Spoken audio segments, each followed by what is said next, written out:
빌립보서를 살펴보려고 합니다. 특별히 오늘은 빌립보서 1장 1절과 2절을 중심으로 은혜와 평강의 보호 이런 말씀을 전하려고 합니다. 바울이 빌립보 교회 성도들에게 보낸 편지가 빌립보서입니다. 사도행전 16장을 보면 빌립보 교회가 어떻게 시작됐는지를 얘기를 해주고 있습니다. 바울은 아시아 지역으로 복음을 전하려고 했어요. 바울의 꿈, 바울의 선교지는 아시아 지역이다라고 생각을 한 거예요. 그런데 성령님께서 막았다라고 말합니다. 하나님의 일을 하고 복음을 전하는데 성령께서 왜 막으신가 할 수 있지만 하나님의 뜻이 다른 데 있었기 때문에 성령께서 막으신 거죠. 바울이 아시아로 갈 수 있는 길이 계속해서 막힌 겁니다. 그러니까 바울은 뭐 했겠습니까? 기도했어요. 하나님, 내가 복음을 전하려고 하는데 길이 막힙니다. 아시아로 길 열리게 해주세요. 이렇게 기도했겠지요. 근데 하나님께서 바울에게 환상을 보여줬어요. 이 마게도냐 사람 하나가 꿈에 나타나서 바울에게 손짓하면서 건너와서 우리를 도와주라고 하는 그런 환상을 보았어요. 바울이 딱 보니까 그 사람 머리카락이나 눈 색깔이나 외모가 아시아 쪽 사람이 아니고 유럽 사람인 거예요. 그러니까 하나님께서 나를 아시아가 아닌 유럽 지역으로 가라고 하시는가 보다라고 바울이 생각했어요. 그래서 아시아로 가려고 했던 계획을 돌이켜서 이제 유럽으로 갔는데 바울이 간 유럽의 첫 도시가 빌립보였어요. 바울이 빌립보 지역으로 이제 유럽의 관문이라고 할 수 있는 빌립보에 가서 여장을 풀어놓고 안식이 되니까 기도할 데 없을까라고 하다가 강가로 기도처소를 찾아서 갔어요. 그런데 그 강가에 아낙네들이 있었던 거죠. 빨래를 하고 있었던지 어쨌든지 여인네들이 모여 있었어요. 그래서 바울이 그 여인들에게 복음을 전했어요. 빌립보에서 처음 만난 그 여인들에게 복음을 전한 거예요. 그런데 자주 장사하고 있는 비단 장사를 하고 있는 루디아의 마음을 하나님께서 열어서 바울의 복음을 듣고 깨닫고 믿게 하신 거예요. 그 바울은 복음을 전했고 하나님은 그 루디아의 마음을 열어서 복음을 깨닫고 믿어지게 하고 은혜가 되게 한 거예요. 그러니까 이 여인이 바울 일행을 자기 집으로 데려간 거죠. 그래서 가족들에게 복음을 전하게 하고 가족들이 전부 예수 그리스도를 믿는 놀라운 역사가 일어났어요. 보통 당시 같은 고넬료 가정 같은 경우는 남편이 먼저 믿고 가족들을 이렇게 믿게 한다.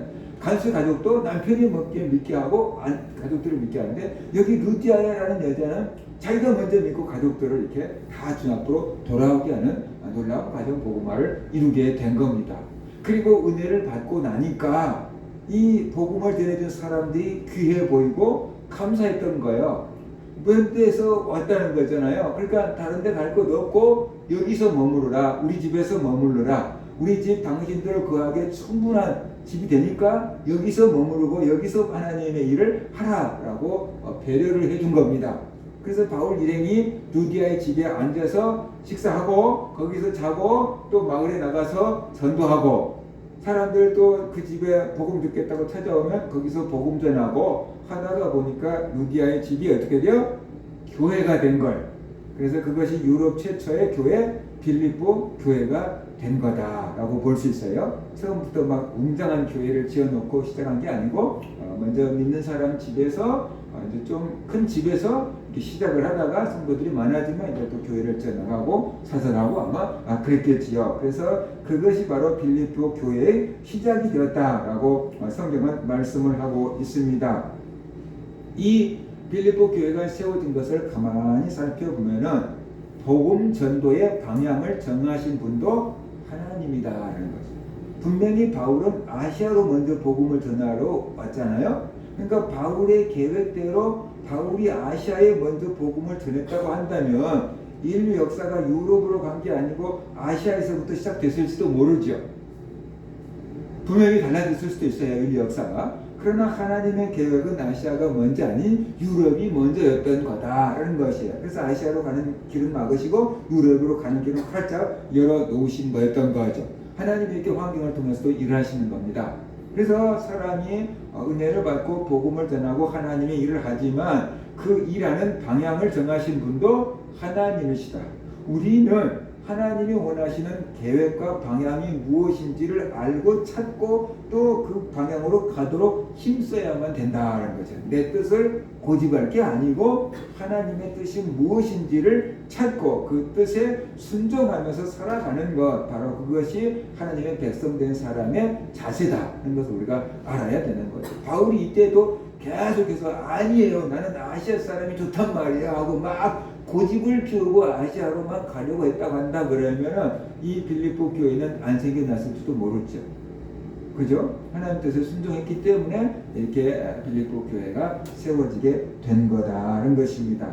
그리고 또 하나님께서 택하신 자를 구원하신다. 분명히 거기에 루디아를 비롯한 다른 여인네들이 있었거든요. 그런데 하나님께서 그 중에 딱 한 여인 루디아의 마음을 열어서 복음을 듣고 깨닫게 하고 가족들이 구원받게 하고 은혜 받아서 바울 일행을 영접하게 하고 거기서 교회가 시작되게 하셨다라는 거예요.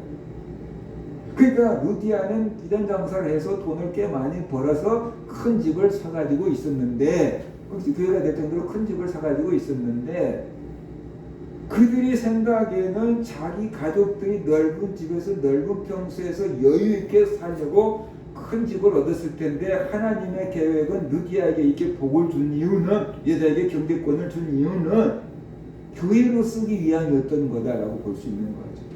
니는 지금 니네 가족들 편안하게 살라고 큰 일을 많이 했는데 하나님의 계획은 어떻게 돼? 내가 너한테 이렇게 물질을 준 것은 니네 집 교회로 쓰려고 하는 거야.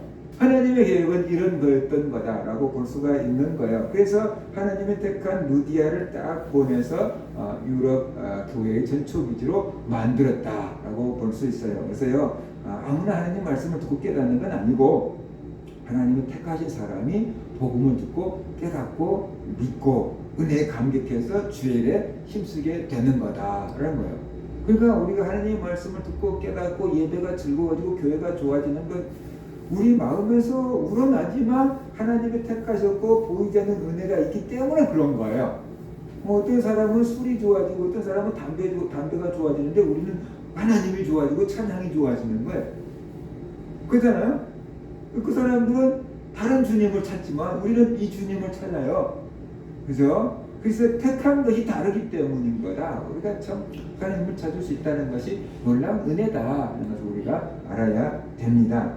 내가 예수 믿고 구원받고 이게 수요일날도 주일날도 교회 나와서 예배할 수 있는 것 자체가 은혜고 복이구나 하는 것을 우리가 알아야 됩니다. 교회 나와서 예배드리면서 다른 사람들은 지금 텔레비전 재밌는 거 요새 보고 있을 텐데 나는 또 어쩔 수 없이 교회 또 나가야 되는구나 라고 생각하지 마시고, 내가 택함 받았어, 은혜 받았어, 구원 받아서 이렇게 예배할 수 있다는 것이 더 큰 은혜고 복이다 하는 것을 깨닫고 감사함으로 또 주 앞에 나올 수 있게 되기를 주의 이름으로 축원합니다.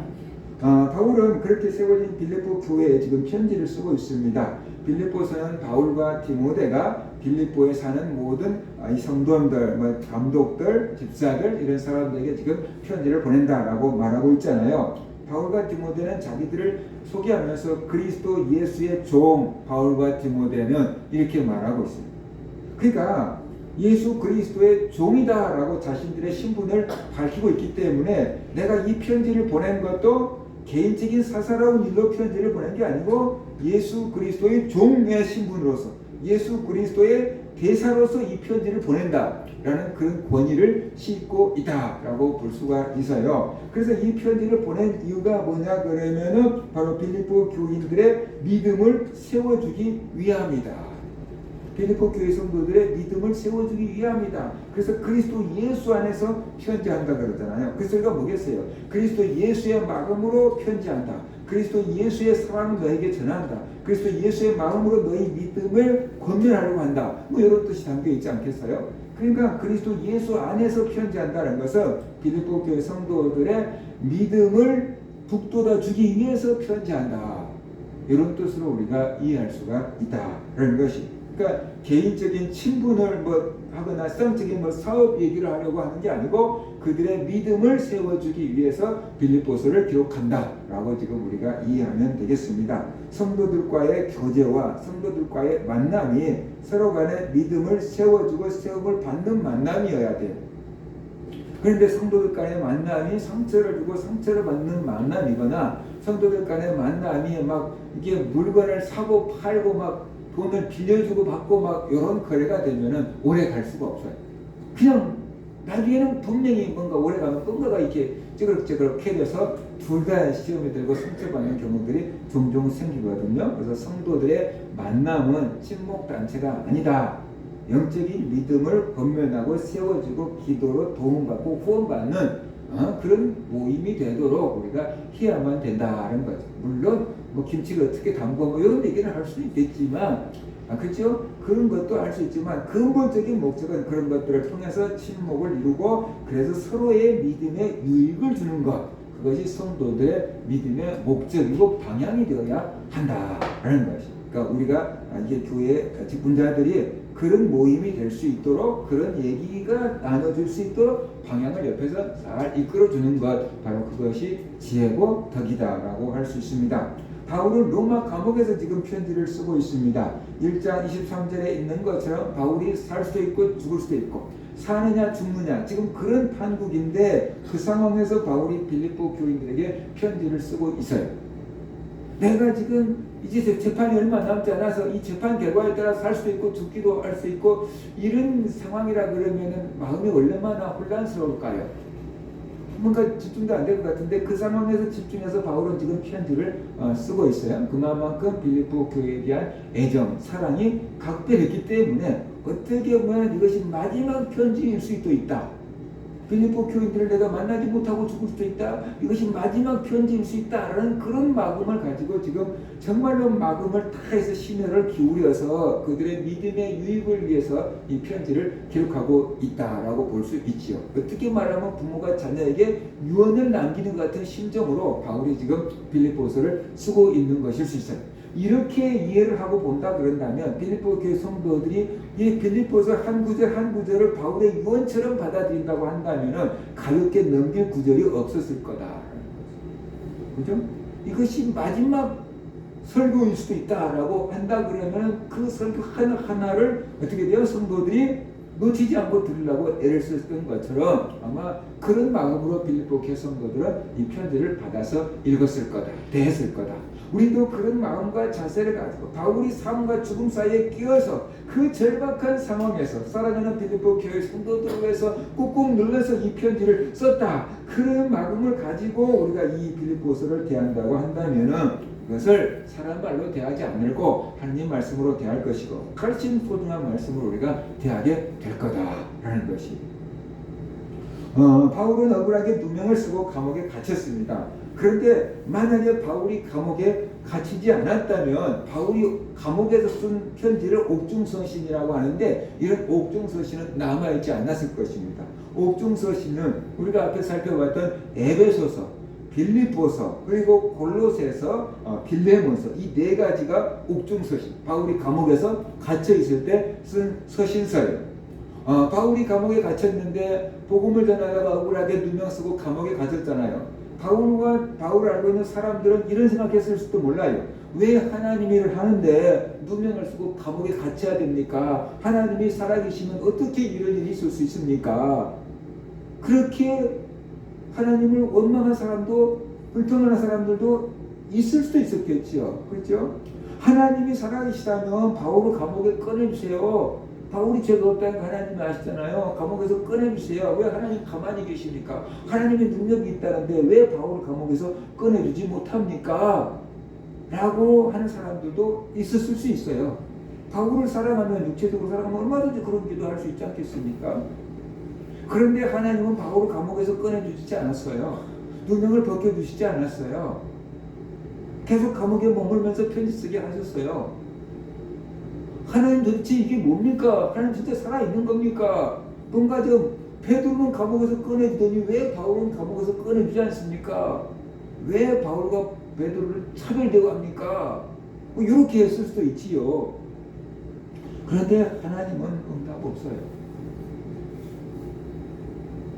그런데 우리가 역사를 다 지나와서 보니까 바울이 감옥에 갇히지 않았다 그러면 이런 편지를 썼겠는가? 바울은 엄청 활동적인 사람이잖아요.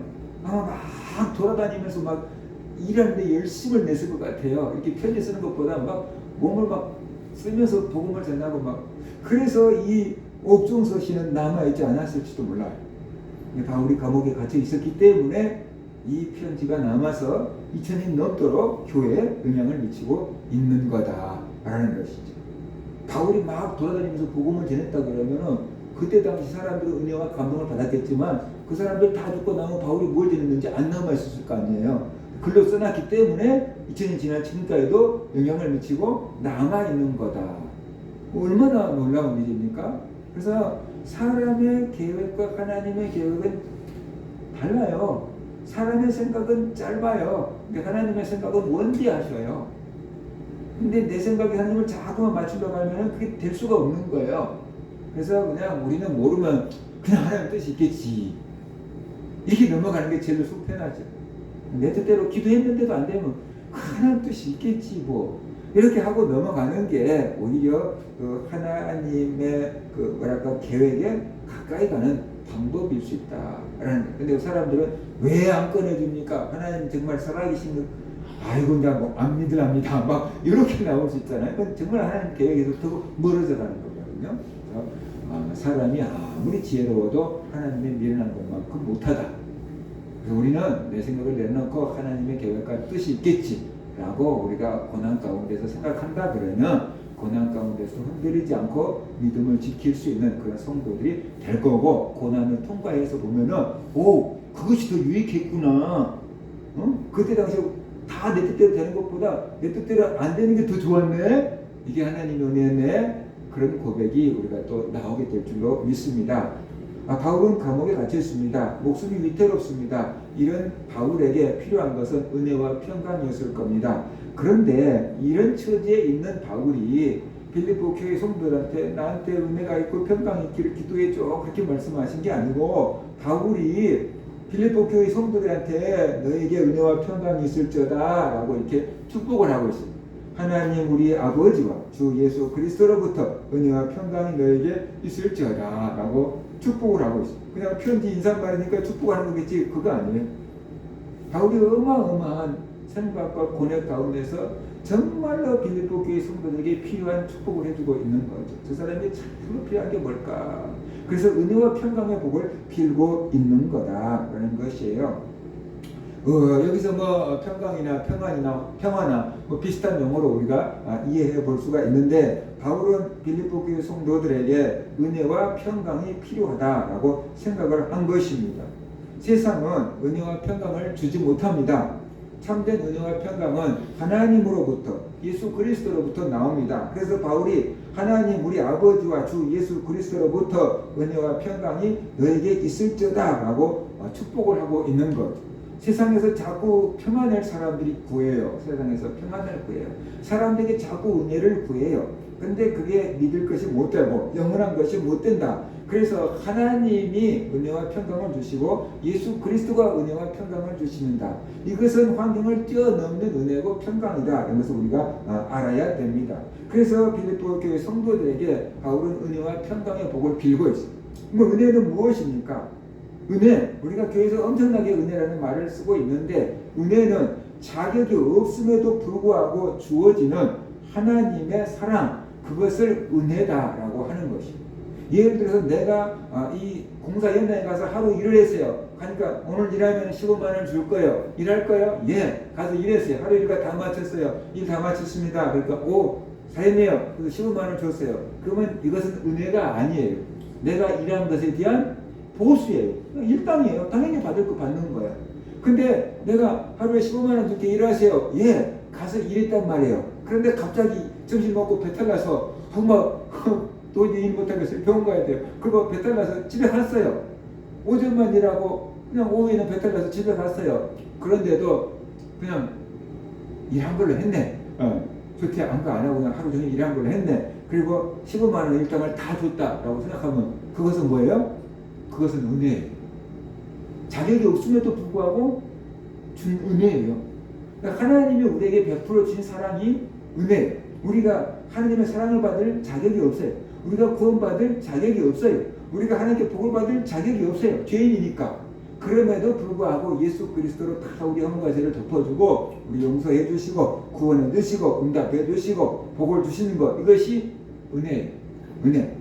그러니까 사람들은 내 힘과 노력으로만 살려고 하는데 그게 안 될 때가 있다는 것이, 우리는 하나님의 은혜가 필요할 때가 있다는 것이, 내 자격 없음에도 불구하고 나에게 주어지는 그 하나님의 사랑이 필요할 때가 있다는 거죠.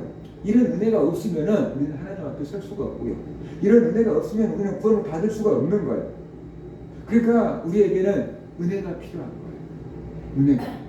근데 다른 모든 종교는 은혜가 아닌 내 노력으로, 내 자력으로 구원받으려고 해요. 내가 선한 일을 해서 구원을 받으려고 하고, 내가 고행을 해서 구원을 받으려고 하고, 뭐 이렇게 사람들은 내가 돈을 닦아서 구원을 받으려고 하고 내 힘으로 하려고 그러는 거예요. 근데 그것은 하나님 앞에 이룰 수가 없다는 거예요.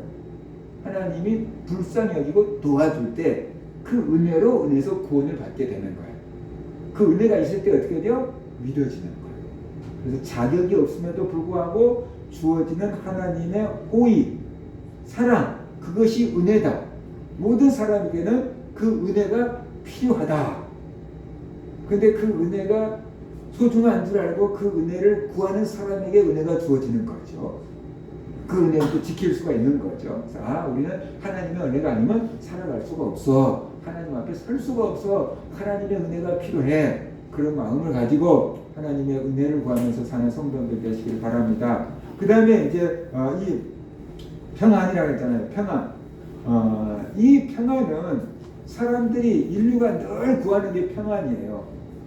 내 가족들 평안하게 해주세요. 내 가족들 건강하게 해주세요. 다 평안인 거잖아요. 그런데 문제는 뭐냐면 가장 또 소중한지 모르고 사는 것이 평안이에요. 매일매일 나무 이렇게 사면은 그것이 감사한 줄 몰라요. 당연한 것인 줄 안다고 말이에요. 뭔가 기적이 일어나야지만 감사한 줄 안다는 거죠. 아니에요. 아무 일 없이 하루 지나갈 수 있는 것이 평안이고 그것이 은혜고 복이에요. 근데 고난을 당해보고 고통을 당해본 사람이 평안의 소중함을 알아요. 근데 평안한 사람은 이게 얼마나 큰 복인지를 몰라요. 간단하게 말하면 건강한 사람은 건강도 얼마나 큰 복인지 몰라요. 그러니까 이 평안은 고난 당할 때, 고통 당할 때, 어려움 당할 때 이 평안의 소중함을 알 수 있는 거지. 그 평안, 인사가 평안 쪽으로 하는 나라들은요, 역사에 전쟁을 많이 겪어봤던 나라예요. 이스라엘 샬롬 그러잖아요. 이스라엘 인사가 샬롬, 평안. 전쟁을 하도 많이 겪어봤으니까 평안. 우리나라도 전쟁을 많이 했잖아요. 우리가 사는 시대는 아니지만 우리 조상들은 전쟁을 엄청나게 많이, 외란, 항투 많은 전쟁을 겪어봤잖아요. 그러니까 우리나라 인사도 어떡합니까? 안녕하십니까? 밤새 끌려가지 않고 잘 지냈냐고 말이에요. 밤새 안녕하셨습니까? 그 인사잖아요. 그러니까 인사 속에 평안이 들어간 나라, 역사치고 평안한 나라가 없었다. 많은 전쟁과 고통을 겪어봤기 때문에 인사가 평안이 되어버린 거죠. 인사가 평안이 되어버린 거죠. 굿모닝 같은 경우는, 영국 같은 나라는 늘 아무가 있으니까 좋은 날씨가 별로 없어요. 그러니까 어쩌다 해가 뜨면 굿모닝 그런 거예요. 그게 굿모닝 인사가 되어버린 거죠. 안녕하십니까? 인사가, 좋은 아침, 그게 인사가 되어버린 거예요. 인사 속에 역사가 있는 거잖아요. 그래서 평안은 고난 당할 때 그 소중함을 알 수가 있습니다. 그런데 어떻게 하면 평안할 수 있냐는 거죠. 뭐 전쟁 없으면 평안합니까? 외적으로는 평안할 수 있습니다. 근데 마음으로 진짜 평안합니까? 온갖 근심 걱정 염려에 눌려 있을 수 있거든요. 그죠? 하나님의 은혜가 임하면 평안이 찾아옵니다. 하나님의 은혜가 우리에게 임하면은 평안해져요. 환경은 그대로 있을 수 있지만 하나님의 은혜가 임하면은 우리에게 평안이 임한다 라는 것이죠. 그래서 은혜와 평안이 다른 소리인 것 같지만 하나님으로부터 은혜가 오면은 평안도 따라온다. 그래서 하나님과 주 예수 그리스도로부터 은혜와 평강이 너에게 있기를 원하노라 라고 축복을 했던 거다 하는 것을 우리가 알아야 됩니다. 살아있는 사람이라고 하면 누구에게나 은혜와 평강이 필요하다. 저와 여러분에게도 은혜와 평강이 필요합니다. 하나님과 예수 그리스도로부터 여러분에게 은혜와 평강이 있기를 주의 이름으로 축복합니다. 아멘. 우리뿐만 아니라 다른 사람들에게도 은혜와 평강이 필요합니다. 그러니까 우리가 다른 사람들에게도 어떻게 돼요? 바울처럼 은혜와 평강을 빌어줄 수 있는 사람들이 되어야 된다라는 거죠. 복을 받으세요 그러면 사람들이 싫어하는 사람이 있겠어요? 건강하세요 그러면 싫어하는 사람도 있겠어요? 좋아하잖아요. 그죠? 그러니까 우리가 다른 사람들에게 은혜와 평강을 빌어줄 수 있는 사람들이 돼야 돼. 근데 우리가 그런 은혜와 평강을 줄 수 있습니까? 못 주지요. 그 은혜와 평강은 누가 주는 거예요? 하나님과 예수 그리스도로부터 나오는 거예요. 그래서 하나님과 예수 그리스도로부터 은혜와 평강의 복을 빌어주는 것입니다. 복음을 전해준 것도 은혜와 평강의 소식을 주는 거고, 기도해 주는 것도 은혜와 평강을 빌어주고 있는 거고, 말을 축복해 주는 것도 은혜와 평강을 빌어주는 것입니다. 그래서 우리가 먼저 하나님과 예수 그리스도로부터 은혜와 평안의 복을 충분히 받을 수 있기를 주의 이름으로 축복합니다.